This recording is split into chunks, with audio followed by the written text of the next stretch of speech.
दोस्तों, जिसकी जैसी सोच ऐसी ही गाने लगता है। कोई परिंदों के लिए बंदूक तो कोई परिंदों के लिए पानी रखता है। उस इंसान से कभी झूठ मत बोलो जिसे आपके झूठ पर भी विश्वास हो। दुनिया के तानों से कभी नाराज मत होना। अनजान लोग तो हीरे को विकास का समझ लेते हैं। सच्चा रिश्ता एक अच्छी पुस्तक जैसा होता है। कितनी भी पुराने हो जाए फिर भी शब्द नहीं बदलते। कामयाबी के दरवाजे उन्हीं के लिए खुलते हैं जो उन्हें खटखटाने की ताकत रखते हैं। जो लोग सब्र करते हैं या तो वो जीत जाते हैं या फिर सीख जाते हैं। जिंदगी में एक दूसरे के जैसा होना जरूरी नहीं होता, एक दूसरे के लिए होना जरूरी होता है। नमस्कार दोस्तों, धनी सेठ और एक गरीब आदमी की कहानी। दोस्तों, ये कहानी जानवर को भी इंसान बना सकती है। पत्थर की तरह मजबूत दिल रखने वाले की आंखों में भी आंसू आ जाएंगे। जिस गरीब आदमी को सेठ में अपने महल के सामने एक रात्रि के लिए आश्रय नहीं दिया, उस गरीब आदमी ने सेठ के साथ कौन सा व्यवहार किया, इस कहानी से समझते हैं। दोस्तों, ये कहानी बड़ी ही शिक्षाप्रद, महत्वपूर्ण और ज्ञानवर्धक है। मेरा आपसे निवेदन है कि कहानी के अंत तक हमारे साथ में बने रहना। नमस्कार दोस्तों, किसी नगर में एक बहुत धनी व्यापारी रहता था। उसके पास इतना धन था कि अपने रहने के लिए उस व्यापारी ने कई महलनुमा घर बना रखे थे। सेठ की सेवा के लिए उसके पास कई नौकर चाकर और कई तरह की सुख सुविधाएं थीं। यदि सेठ को एक महल से दूसरे महल तक जाना होता तो वह घोड़े पर चढ़ करके जाता था। सेठ का व्यापार पूरे नगर में फैला हुआ था और इसी कारण से उसे बहुत बार यात्राओं पर निकलना पड़ता था। परंतु सेठ इस व्यापारिक यात्राओं पर अकेला ही जाता था। किसी भी नौकर और अपने साथ किसी अन्य आदमी को लेकर के वह सेठ नहीं जाता था। इन यात्राओं के दौरान उसे कई बार घने जंगलों में होकर के निकलना पड़ता था और कई सराय में उसे रुकना पड़ता था। सेठ को अपने किसी भी नौकर पर विश्वास नहीं था, इसीलिए हमेशा महासेठ अकेला ही यात्रा करने के लिए निकलता था। इसी तरह सेठ के दिन बीत रहे थे। एक बार की बात है, रात के समय सेठ अपने महल से सामने एक दिन टहल रहा था कि उसके सामने से एक बूढ़ा व्यक्ति आता हुआ दिखाई दिया। उस बूढ़े व्यक्ति के कपड़े बहुत ही फटे पुराने थे, सिर पर गठरी को लादे हुए थे। जैसे ही उसने सेठ को देखा, उस बूढ़े आदमी ने जो गठरी उसके सर पर रखी हुई थी उसे उठा करके नीचे रख दिया और सेठ को प्रणाम करते हुए कहने लगा, श्रीमान जी, मैं बहुत दूर से आया हूं और मैं बहुत थक गया हूं। यदि आप आज्ञा दें तो यहां रात काट लो। उस बूढ़े व्यक्ति की बात को सुनकर के सेठ ने कहा, यह मेरा महल है, कोई धर्मशाला नहीं है।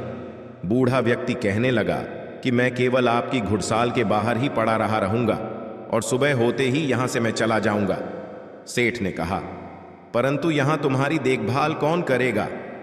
उस बूढ़े व्यक्ति ने कहा कि मुझे किसी भी चीज की कोई आवश्यकता नहीं है, इसलिए देखभाल की कोई जरूरत नहीं है।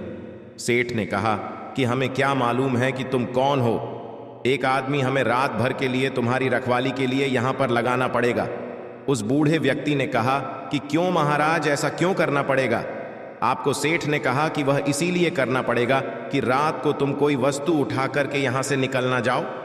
इस पर राम राम कहते हुए उस बूढ़े व्यक्ति ने अपने कानों को हाथ लगाया और सेठ को नमस्कार करते हुए अपने सिर पर गठरी को फिर से लाभ लिया और वहां से चलने लगा। रात अंधेरी थी, आकाश में घने बादल छाए हुए थे, कभी कभी कुछ बूंदें भी होने लगती थीं। आंधी आने का डर था। वह बूढ़ा व्यक्ति बुरी तरह से थक चुका था, उसके हाथ पैर काम नहीं कर रहे थे, उसका चलना फिरना कठिन था। परंतु सेठ के इन शब्दों ने उसे ऐसा घायल कर दिया था कि उसे अब उस नगर के किसी भी शहरी के पास जाकर के विश्राम करने का विचार छोड़ दिया था। जोड़ों की बरसात होने लगी। जिस तरह रात का अंधकार बढ़ता जा रहा था, उसी तरह से बूढ़ा आदमी भी अपने सिर पर गठरी को लादे हुए आगे चला जा रहा था। समय बीतता गया। कुछ दिनों के बाद वह सेठ अपने मित्रों और अन्य सेवकों के साथ एक दिन शिकार खेलने के लिए जंगल में निकल पड़ा। शिकार खेलते समय उसे अपना घोड़ा एक हिरण के पीछे उसने लगा दिया। बहुत ही प्रयत्न करने के बाद वह उसके हाथ न लगा और इसी दौर में सेठ अपने साथियों से आगे निकल चुका था। जंगल घना था और घने जंगल में घुस जाने के कारण वह अपने नगर का मार्ग भूल चुका था। लगभग कई घंटों वह जंगल में भटकता रहा। इतने में ही रात हो गई, बारिश चालू हो गई, आंधी चलने लगी और बादल छा गया। कोई भी ऐसा व्यक्ति नहीं था जो सेठ की किसी भी प्रकार से कोई सहायता कर सकता था। बेचारा थक कर चूर चूर हो गया। जब उसे कोई रास्ता नजर नहीं आया तो वह एक वृक्ष के नीचे बैठ गया। आंधी इतनी जोरों से बढ़ने लगी कि जंगल के जो वृक्ष थे वह सब टूट टूट कर गिरने लगे। आंधी के कारण अंधेरा बढ़ने लगा। हाथ को हाथ नहीं दिखाई दे रहा था। प्रकृति के इस प्रकोप से घबराकर के सेठ का जो घोड़ा था वह अपने बचाव के लिए इधर उधर भागने लगा। घोड़े का मालिक इतना थक चुका था कि उसे होश नहीं था। थोड़ी देर के बाद आंधी जब कुछ कम पर थोड़ी थोड़ी बरसात होने से चारों ओर फैली हुई धूल थी, वह बैठ चुकी थी। आकाश को साफ हो गया था। तब सेठ ने देखा कि उसका घोड़ा उसे वहां से जुदा हो चुका है। उस सेठ ने उस घोड़े को 2000 रुपए देकर के खरीदा था और उस घोड़े से बहुत ही प्यार करता था। उसे पालने में उसने किसी तरह की कोई कसर नहीं छोड़ी थी। अब तो सेठ को घर पहुंचने की कोई भी उम्मीद नहीं थी। कहते कि सवेरा होने के आसपास रात का अंधकार बहुत बढ़ जाता है और इसी तरह आशा और सूर्य की किरणों के पहुंचने से पहले निराशा और दुख का अंधेरा भी बहुत अधिक हो जाता है। बहुत अधिक दुखी और निराश हो जाने पर कुछ सेठ को दूर से एक व्यक्ति आता हुआ दिखाई दिया। पहले तो उस व्यक्ति को देख करके सेठ सहम गया, कहीं कोई व्यक्ति चोर डाकू न हो जो उसे आकर के उसे लूट ले। परंतु जब उस व्यक्ति ने फीट के पास आकर के नमस्कार करते हुए अपने होठों की मुस्कान से सेठ के हृदय को निर्मल कर दिया, सेठ को बड़ी उम्मीद दिखाई दी। उसे आशा का प्रकाश दिखाई देने लगा। हंसते हुए उस व्यक्ति ने सेठ से कहा, आप इतने क्यों घबराते हैं? साथियों के झड़ने से, राह भटकने से और किसी की सहायता न मिलने से। कहते हुए सेठ ने अपनी सारी कहानी थी उस व्यक्ति को सुना दी। उस व्यक्ति ने जब सीट की कहानी सुनी तो उसको सेठ पर दया आ गई और वह सीट को लेकर के अपनी झोपड़ी में चला गया। वहां जाकर उसने बताया कि वह अपने पिता के साथ रहता है। जो भी रूखा सूखा भोजन हम लोग खाते हैं भी खा लेना और यहीं पर रुक कर के विश्राम कर लेना। ने कहा कि परंतु मेरे घोड़े का क्या होगा? उस व्यक्ति ने कहा, सुबह होने से पहले मैं आपके घोड़े को किसी भी तरह से ढूंढ लूंगा। सेठ ने कहा कि वह कैसे ढूंढे? तुम बड़ा घना जंगल है, इतनी अंधेरी रात है, तुम कैसे ढूंढ सकोगे? उस व्यक्ति ने कहा कि मैं इस जंगल के कोने कोने से परिचित हूं। सेठ ने कहा, तो क्या तुम मेरे साथियों को भी ढूंढ सकोगे? उस व्यक्ति ने कहा, यदि वे इस जंगल में हुए तुम्हें अवश्य ही उन्हें ढूंढ निकाला। इस उत्तर को सुनकर के उस अमीर सेठ को बड़ा ही संतोष हुआ। उसके मन में बड़ी उम्मीद जगी और इस तरह से वह सेठ पूरी तरह से निश्चिंत हो चुका था। वह अब भी सोया नहीं था कि उस व्यक्ति ने सेठ के सामने एक दूध का कटोरा ला करके रख दिया। सेठ ने कहा कि यह क्या है महाशय? उस व्यक्ति ने कहा कि सेठ जी, यह हमारी बकरी का दूध है। सेठ ने कहा कि तुम्हारे पास कितनी बकरियां हैं? उस व्यक्ति ने कहा कि मेरे पास तो सिर्फ एक बकरी है। सेठ ने कहा, क्या एक बकरी इतना दूध दे सकती है? शेर से अधिक नहीं होगा, तुम भी पियो। उस व्यक्ति ने कहा कि नहीं, पिताजी ने कहा है कि आजकल जो भी दूध है केवल अतिथि सेवा में लगाया जा सकता है, आज हम लोग दूध नहीं पी लेंगे। सेठ ने कहा कि ऐसा क्यों?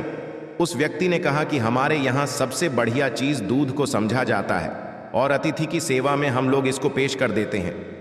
मैं पिताजी का इकलौता पुत्र हूं और दूध हमारे यहाँ सर्वोत्तम भोजन समझा जाता है।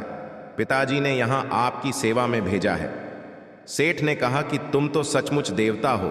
सीठ की बात को सुनकर के वह व्यक्ति कहने लगा, नहीं सेठ जी, देवता तो बहुत दूर की चीज है, हम तो पूरी मानवता को भी नहीं अपना सके। उसकी बात को सुनकर सेठ ने कहा, नहीं भैया, मानवता तो आप में कूट कूट कर भरी हुई है। इस तरह बातें करते करते वह सेठ हो गया। अपने अतिथि की सच्ची सेवा करने वाला व्यक्ति चुपके से उठा और हाथ में मशाल लिया और अपने अतिथि के घोड़े को ढूंढने के लिए वहां से चल दिया। ढूंढते ढूंढते वह सुबह के समय के आसपास ढूंढा। बहुत ढूंढने के बाद आखिर उसे घोड़ा मिल गया। वह अपने अतिथि का घोटाला करके अपनी झोपड़ी पर लौट आया। जब उसकी मां ने देखा कि अतिथि का घोड़ा मिल गया है तो वह उठ करके घोड़े के लिए सारा डालने लगे। वह जानती थी कि घोड़ा जंगल से घास चर करके आया होगा, परंतु फिर भी उसने अतिथि के घोड़े की सेवा करना अपना परम कर्तव्य समझा। घोड़े को यदि सारा न मिलता तो शायद अतिथि सेवा अधूरी समझे जाते हैं। सुबह के समय जब वह अमीर सेठ करके जगा तो उसने देखा कि उसका जो घोड़ा है वर्षा रखा रहा था और अतिथि सेवक वह उसके सामने हाथ जोड़े हुए कह रहा था, आज ईश्वर में हमारी लाज रख ली। उसको सुनकर के सेठ ने पूछा कि कैसे। उस व्यक्ति ने कहा, सेठ जी, आपका घोड़ा सकुशल मिल गया। यदि वह सामने की ओर निकल जाता तो शायद बाद उसे अपना शिकार बना लेता। इतना सुनकर के उस सेठ में उस व्यक्ति को बहुत सा धन्यवाद दिया। इस समय उसे व्यक्ति की वृद्ध माता ने अतिथि के लिए दूध का कटोरा भर करके भेज दिया।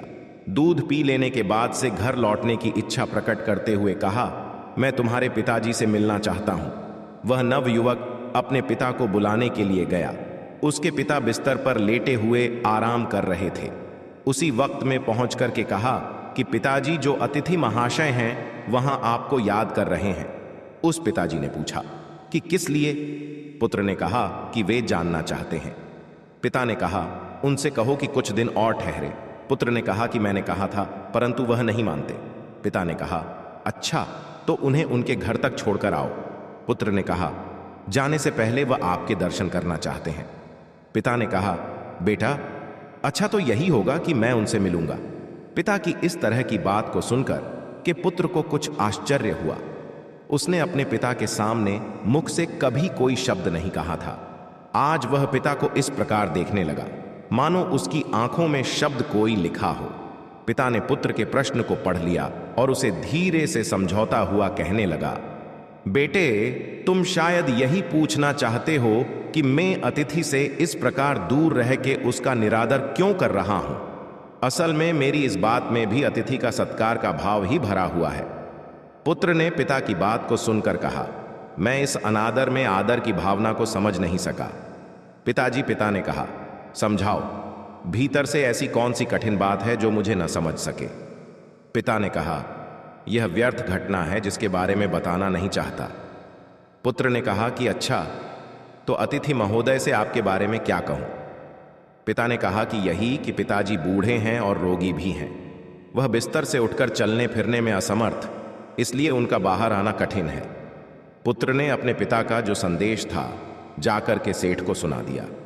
इस बात को सुनकर के सेठ कहने लगा, इस पवित्र स्थान पर आकर के मैं ऐसे महात्मा को देखे बिना यहां से कैसे वापस चला जाऊं, जिसके घर में भूले भटके को मार्ग दिखाया जाता है, जहां अतिथि की सेवा की जाती है, जी जान लगा करके की जाती है, जहां अजनबी अतिथि के घोड़े को ढूंढने के लिए घर वाले अपनी जान की बाजी लगा देते हैं, और जहां जो घर की गृहिणी है वह अपना खान पान उठा करके अतिथि के घोड़े की पेट भरने के लिए तैयार करती है। तुम्हारे पिता को देखकर ही मेरा जीवन सफल हो सकता है। सेठ का संदेश पुत्र ने पिता तक पहुंचा दिया। अब बूढ़ा क्या करता, उसे सेठ के सामने आना ही पड़ा। सेठ ने देखते ही पहचान लिया कि यह तो वही बुरा है जो कुछ दिन पहले उनके महल के सामने सिर पर गठरी उठाए हुए आया था। एक रात के लिए उसने आश्रय मांगा था और सेठ ने उसे चोट तक कह दिया था। कितनी दानव थी उसके दुर्व्यवहार में। इस वृद्ध के पुत्र ने अपनी मानवता का परिचय देकर कि उस सेठ के हृदय को बिल्कुल बदल दिया था। अमीर सेठ हाथ जोड़ करके खड़ा हो गया और अपने दुर्व्यवहार के लिए उस बूढ़े व्यक्ति से क्षमा याचना करने लगा। बूढ़े व्यक्ति ने कहा, आपकी ओर से क्षमा याचना का प्रश्न ही पैदा नहीं होता है, क्योंकि मैं बाहर आकर के आपको उस पुरानी घटना की याद नहीं दिलाना चाहता था। आपके आग्रह को मैं टाल नहीं सका, इसीलिए मुझे यहां आना पड़ा। शायद आपको बड़ा दुख हुआ हो, अतः मुझे आपसे क्षमा मांगनी चाहिए। सेठ ने कहा, कितना ऊंचा है आपका व्यक्तित्व। इतना कह करके वह अमीर सेठ उस वृद्ध के चरणों में गिर पड़ा। उसके नेत्रों से पश्चाताप के आंसू झड़ रहे थे, उसके होंठ फड़फड़ा रहे थे, मानो वह यही कह रहे हों कि इस बूढ़े की झोपड़ी में से भी ऊंची है, क्योंकि जहां मानवता का निवास है। इसके बाद उस सेठ को सुरक्षित व सेठ अपने घर में लौट आया। इस घटना के बाद उस सीट का हृदय परिवर्तन हो गया। जहां कठोर हृदय वाला सेठ था, उसे किसी पर विश्वास और दया की भावना उसके मन में नहीं होती थी। वहीं सेठ बिल्कुल बदल चुका था। अब वह दीन दुखियों की सेवा करता और उसके द्वार पर आने वाले जो भी अतिथि थे उनका पूरा स्वागत सत्कार करने लगा। सेठ का पूरा परिवर्तन हो चुका था। जो पत्थर दिल सेठ था वह पूरी तरह से पिघल चुका था। दोस्तों, ये कहानी आपको अच्छी लगे तो प्यारा सा कमेंट करके ज़रूर बताना। और यदि वीडियो आपको पसंद आया है, अच्छा लगा है, तो इस वीडियो को लाइक शेयर करके चैनल को सब्सक्राइब ज़रूर कर। धन्यवाद।